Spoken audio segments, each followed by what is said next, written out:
Sepak bola dan politik. Pada dasarnya ini adalah dua hal yang berbeda, tujuannya berbeda, kepentingannya pun berbeda. Has come under scrutiny. Qatar's human rights record. Briefcases stuffed with cash. The colossal loss of life. Idealnya tentu kita semua tahu bahwa sepak bola yang bersih dan sehat adalah ketika sepak bola tersebut jauh dari yang namanya politik. Sehingga ketika hal tersebut terjadi, maka segala hal yang dilakukan tentunya atas dasar kepentingan dan untuk memajukan sepak bola itu sendiri. Sedangkan ketika sebuah sepak bola ada campur tangan politik, maka yang dikhawatirkan justru tujuan dari sepak bola itu malah gak tercapai, mereka gak bisa maju, bahkan yang paling parahnya, mereka bisa hancur. Kenapa demikian? Karena tujuan yang dicapai semata-mata hanya untuk kepentingan politik, hanya untuk menguntungkan pihak tertentu tanpa memperhatikan tujuan dari sepak bolanya itu sendiri. Dan baru-baru ini ada fenomena menarik bahwa salah satu klub Beri Super League yaitu Persija Jakarta dipastikan bakal menjadwalkan laga uji coba dengan salah satu klub Eropa, tepatnya dari Bundesliga yaitu Hertha Berlin.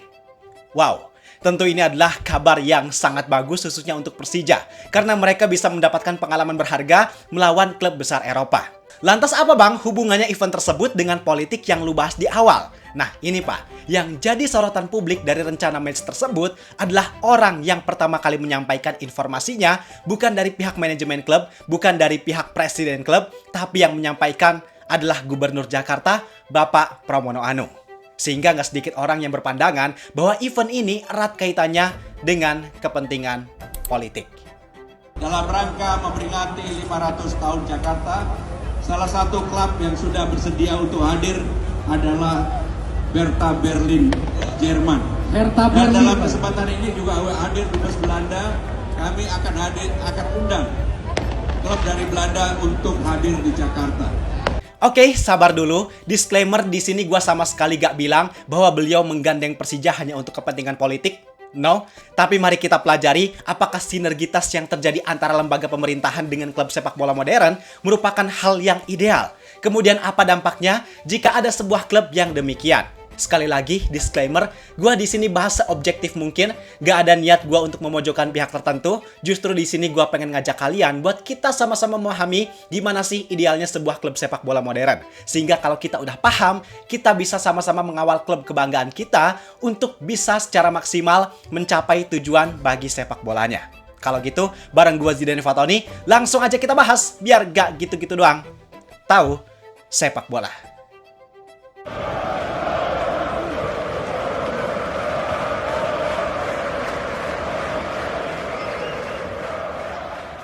Jadi pembahasan kita kali ini langsung aja dibuka dengan pertanyaan. Apakah wajar sebuah klub sepak bola disentuh oleh politik? Nah, biar semuanya paham, gue bakal coba jelaskan dengan bahasa yang sesederhana mungkin. Jadi secara realitas, sepak bola dan politik itu memang sulit untuk dipisahkan. Kenapa? Ada orang yang melibatkan sepak bola dengan politik, ya karena sepak bola merupakan panggung besar yang mampu mewadahi banyak orang. Sehingga ketika seseorang punya kepentingan politik, kemudian dia cari nama lewat jalur sepak bola, maka otomatis dia bisa menjangkau suara dari banyak orang. Dan di Indonesia, dengan passion warganya yang sangat tinggi terhadap sepak bola, maka sangat wajar kalau ranah ini menjadi lahan hijau untuk para politikus meraih simpati masyarakat. Karena simpati yang diraih dari ranah ini berpotensi bisa sangat besar. Ya contoh nyatanya langsung aja lah kita sebut PSSI. Mau kita bilang tidak berapa kali pun, realitanya di sana memang udah sangat tercampur dengan yang namanya politik. Dan kita juga kan udah sama-sama melihat dengan mata kepala kita sendiri bagaimana kehancuran PSSI yang sekarang gara-gara runyamnya politik yang udah sangat kental tercampur di sana. Timnas Indonesia di tahun 2025 kemarin gagal bukan karena kekurangan bakat, bukan karena kurangnya para pemain latihan, melainkan karena politik yang mematikan kepentingan utama dari Timnas Indonesia itu sendiri. Artinya kita di sini bisa melihat seberapa ngerinya dampak yang terjadi ketika politik udah masuk ke ranah sepak bola.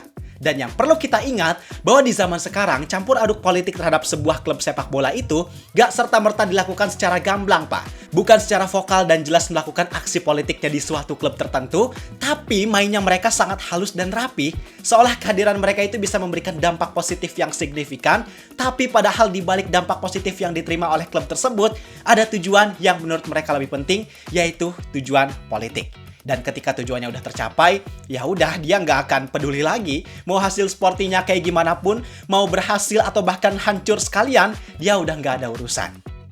Dan tentunya sebuah klub sepak bola modern bisa dikatakan sehat dan ideal adalah ketika klub tersebut bisa berdiri sendiri. Artinya mereka berjalan secara independen tanpa bantuan siapapun, kemudian gak ada pihak eksternal yang mengontrol atau ikut terlibat dalam hal pengambilan keputusan atau penentuan arah tujuan klub, dan klub tersebut gak dijadikan sebagai alat legitimasi kekuasaan oleh siapapun. Sederhananya, klub sepak bola modern bisa dikatakan sehat ketika mereka bisa mengurus dapurnya sendiri tanpa campur tangan pihak manapun. Karena ketika udah ada campur tangan pihak lain, berbagai macam keputusan yang ada dalam klub tersebut rawan untuk dialihkan demi kepentingan pihak lain tersebut. Dan mungkin hari ini intervensi mereka hanya sebatas ajakan, hanya sebatas masukan atau bantuan tertentu yang bisa menguntungkan. Tapi kita nggak tahu, bisa jadi besok dan seterusnya, intervensi tersebut bisa berkembang mengarah kepada hal yang hanya menguntungkan pihak tersebut.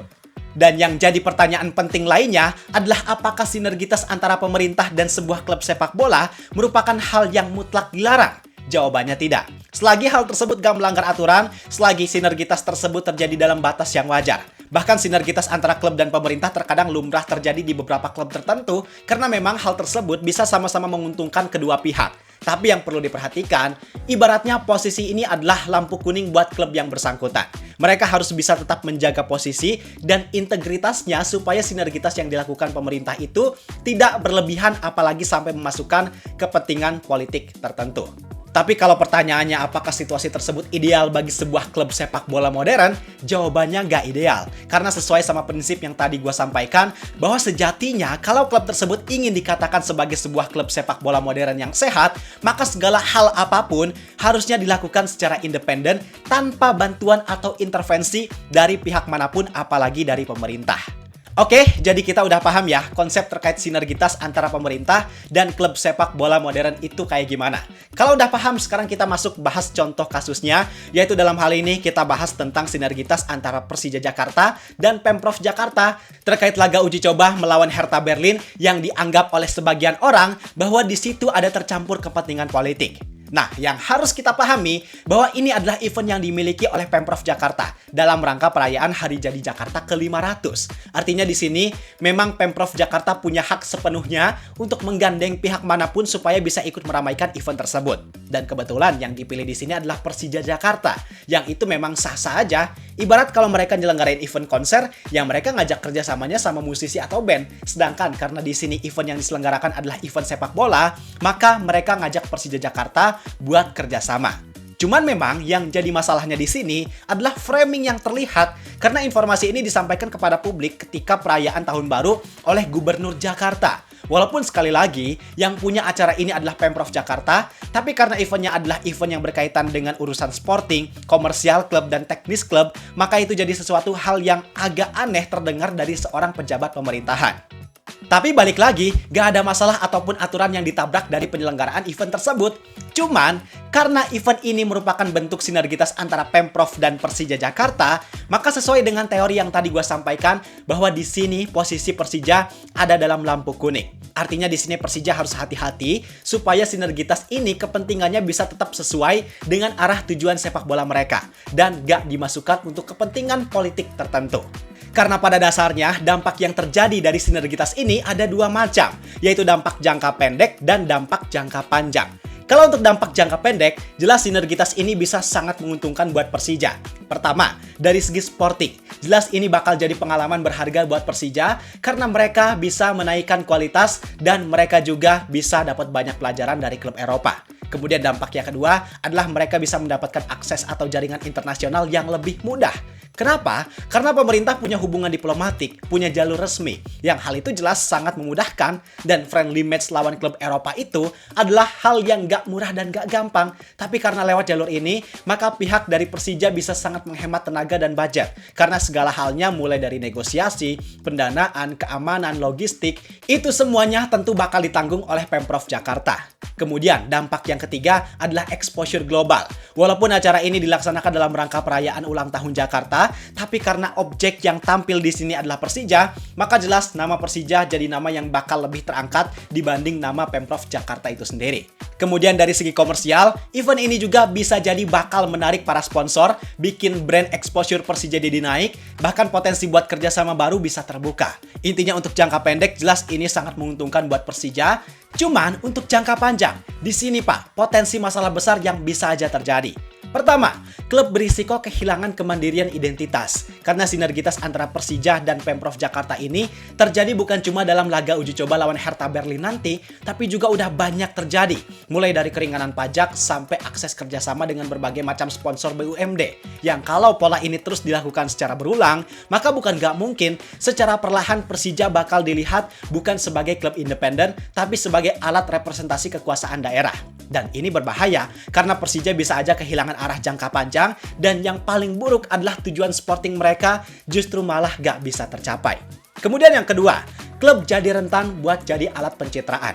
Ini tentu udah jelas dan gak perlu bahasan yang lebih dalam. Langsung aja kita bahas ke poin yang ketiga, yaitu stabilitas klub jadi gak stabil.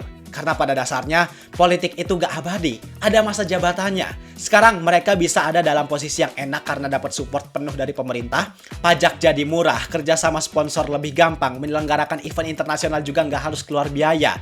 Tapi gimana jadinya ketika nanti pemerintahan udah ganti ke yang baru, yang mungkin bisa jadi di bawah pemerintahan gubernur baru nanti, kebijakannya berubah, prioritas mereka juga berubah. Artinya, kalau sekarang Persija terlalu bergantung dengan sinergitas yang dilakukan bersama pemerintah, maka sewaktu-waktu bisa aja mereka bakal menemukan berbagai macam masalah gara-gara sebelumnya mereka gak mengatasi masalah tersebut secara mandiri. Padahal klub yang sehat itu tentu mereka harus bisa survive dari kondisi apapun tanpa bergantung sama rezim yang berkuasa.